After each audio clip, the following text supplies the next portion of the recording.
Ito, ang bayan ng San Jose na matatagpuan sa probinsya ng Tarlac. At ito, ang may pinakamalaking land area na matatagpuan sa probinsya. At ang San Jose Tarlac ay napapalibutan ng mga magagandang tanawin ng kabundukan. Ito ay isang lugar kung saan sariwang hangin, luntian ng mga tanawin, sapat upang magbigay dahilan para umanga sa kalikasan. At habang tinatahak natin ang daan, mararamdaman mo ang lamig ng simoy ng hangin na nagmumula sa mga kabundukan. So, ito yung bundok ng San Jose, oh. May mga bundok dito, mga guys. Dito ako makit nun, oh. Napakaganda ng San Jose, guys. Napapalibutan siya ng puno kabundukan. Napakaganda ng mga bundok dito, mga guys. Kaya't sa videong ito, samahan nyo akong tuklasin ang mga sikat at mga nakatagong tanawin sa probinsya ng Tarlac.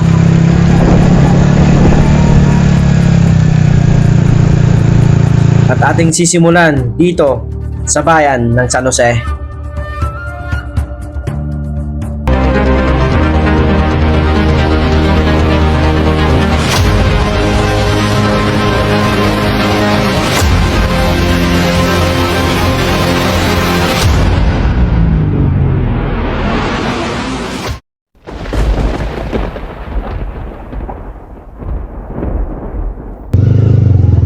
Magsisimula ang ating video sa pagtapos ng charity na ating dinaluhan sa bayan ng Tarlac.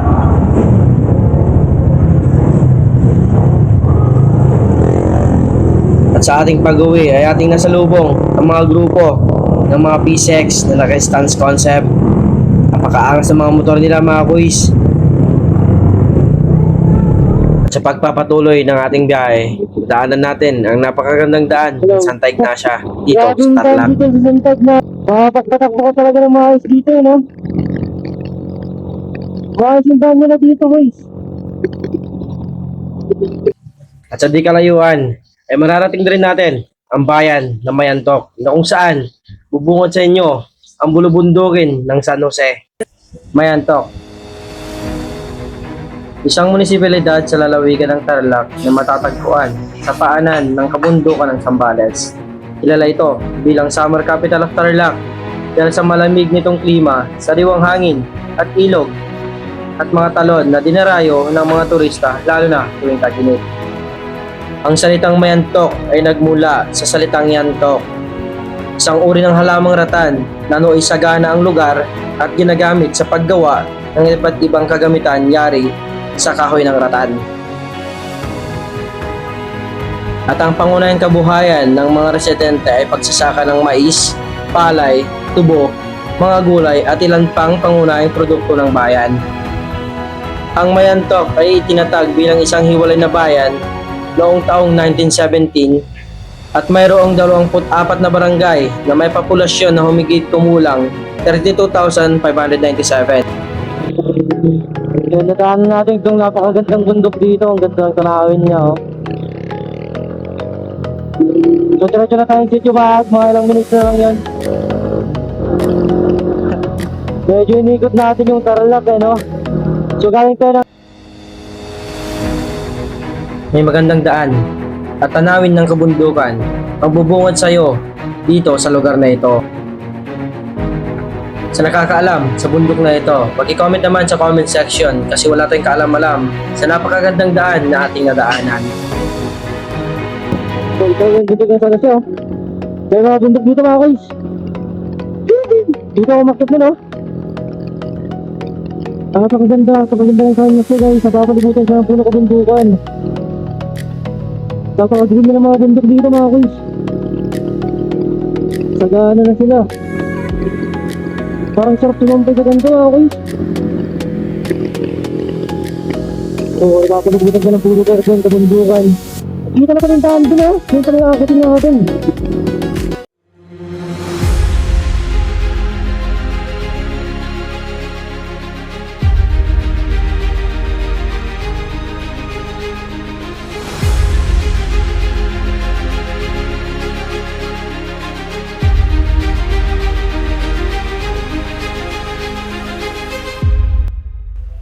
Ito ang San Jose, isang bayan sa lalawigan ng Tarlac na matatagpuan sa gitnang bahagi ng probinsya. Kilala rin ito bilang isa sa mga pangunahing sentro ng agrikultura sa Tarlac dahil sa malawak na palayan at masaganang ani, kaya naman madalas itong tawaging Rice Granary of Tarlac. Bukod sa agrikultura, tampok din sa San Jose ang mga likas na tanawin tulad ng mga ilog, bukurin at mga bahaging malapit sa kabundukan na nagbibigay ng preskong pakiramdam sa mga bumibisita.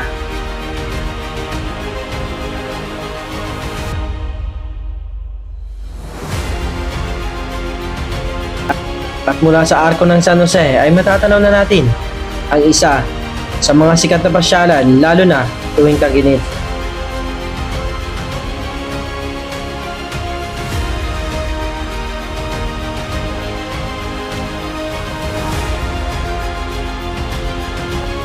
At ang bundok na matatagpuan sa tabi ng Limyac Park ay isa lamang maliit na bahagi ng Zambales Mountain Range na kung saan nagbibigay at nagdadagdag na ganda ng lugar.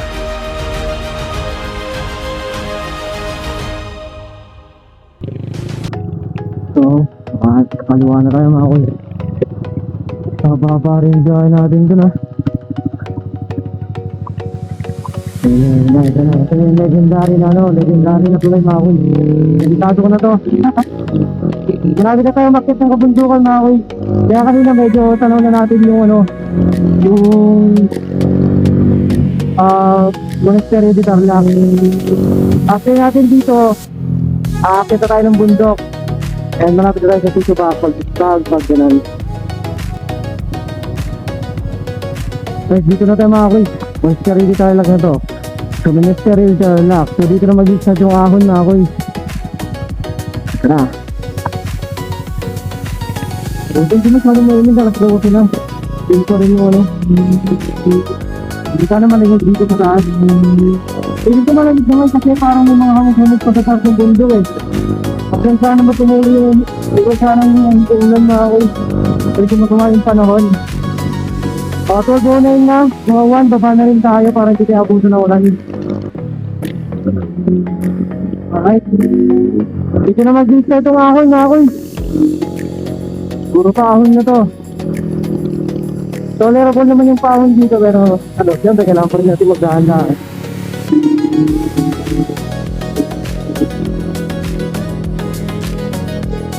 Pilit talaga ito yung helmet na gamit natin sa mga yung sports bike. Gusto ko ito yung isang helmet natin mabigat. Wala na, sasagot ang patok natin mga. So kung kayo kung sa tayo kung siga helmet natin. Yung mga host pa rin may binayaran tayong environmental fee na 20 pesos. Yung kailangan natin mag-register bago tayo maka-access sa subag. So po naman kasi yung mga ganti mga environmental fee. Siyempre, para may funding sila para mapaganda rin yung subag, diba? So understandable ito mga ganito, please. Is 20 pesos lang naman sa main entrance lang. So okay, makit ng subag. Then, kaya bago kayo pumunta ng Monastery de Tarlac. Ang gising para ng Southeast. So yun, kita tayo. Ito. Akit natin ng mga 5 minutes. 5 minutes nandun na tayo.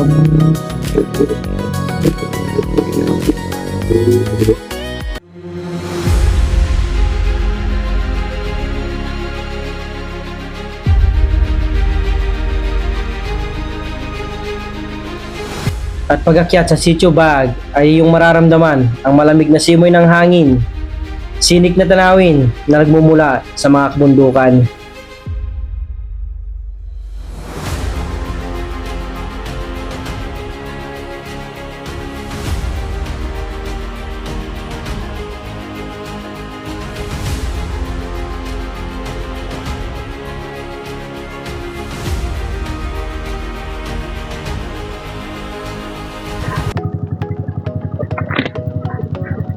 Then nakarating tayo sa Tito Bag.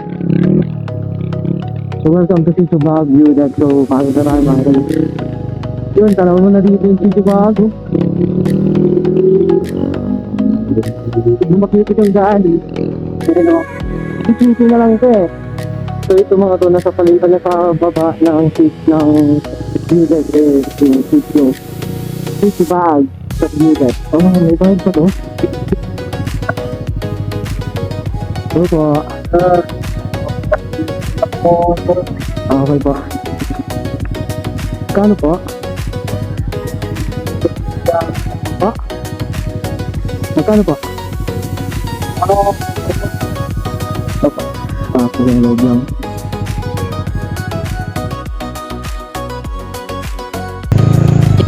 Hanggang sa marating na natin ang main highlight ng video ito kung saan naakatin natin ang isa sa mga tanyag at kilalang pasyalan dito sa San Jose Tarlac. At ito ang Sitio Baag.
Pakalabig ng pakalabig ng hangin mga kuya.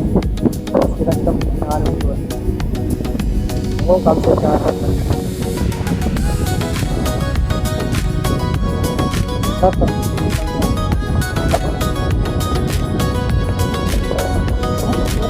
walang pera. Gano'n natin. Ha? Ha? Magkita nyo ng ano?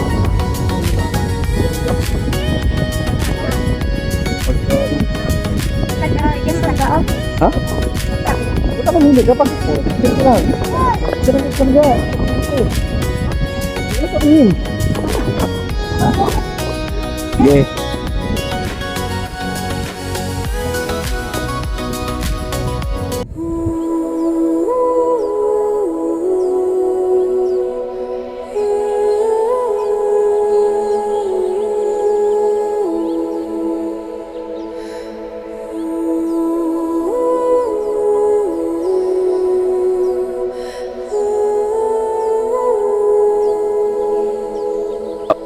Ito ang Sitio Baag, isang liblib na pamayanan na matatagpuan sa Barangay Iba sa bayan ng San Jose Tarlac.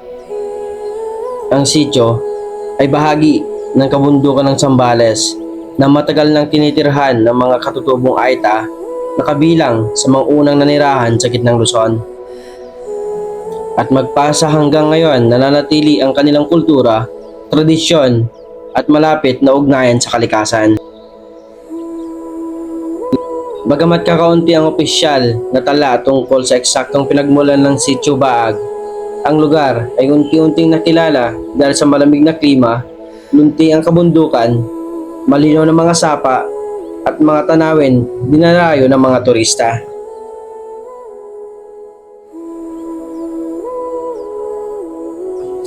Hindi lamang tanawin ang nagbibigay buhay sa Sitio Baag. Maririnig din dito ang huni ng mga ibon, ang banayad na ihip ng hangin at ang katahimikang bihira ng maranasan sa mga lungsod. At sa puso ng kabundukan ng San Jose Tarlac, matatagpuan ang Sitio Baag, isang lugar na tila nakatago sa yakap ng kalikasan. At kung ikaw ay mahilig sa mga nature trips, campings, hikings o mga simpleng paghabol sa sunrise o sunset, ang Sitio Baag ay isang destinasyon dapat mong maranasan. Isang paalala na sa gitna ng modernong mundo ay may lugar pa ring nananatiling payapa malinis at tunay na kahanga-hanga. At sa komunidad na meron ang Sitio Baag ay dito mo maiisip ang kasimplihan ng buhay.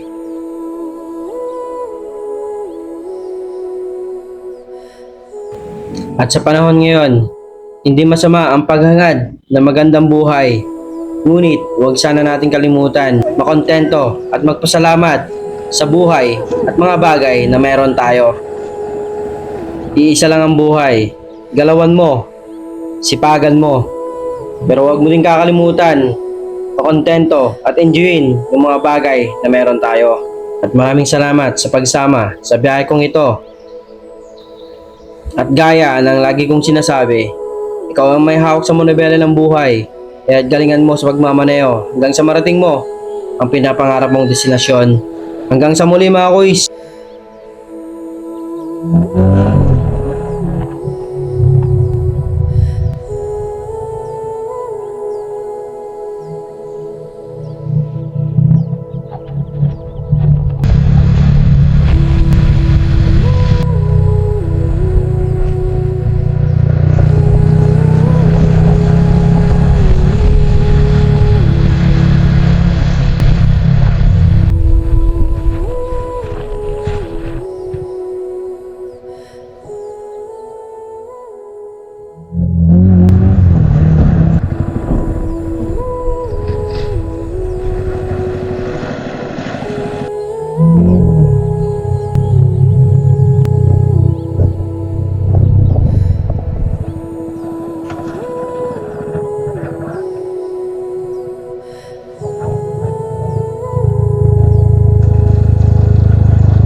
Mm-hmm.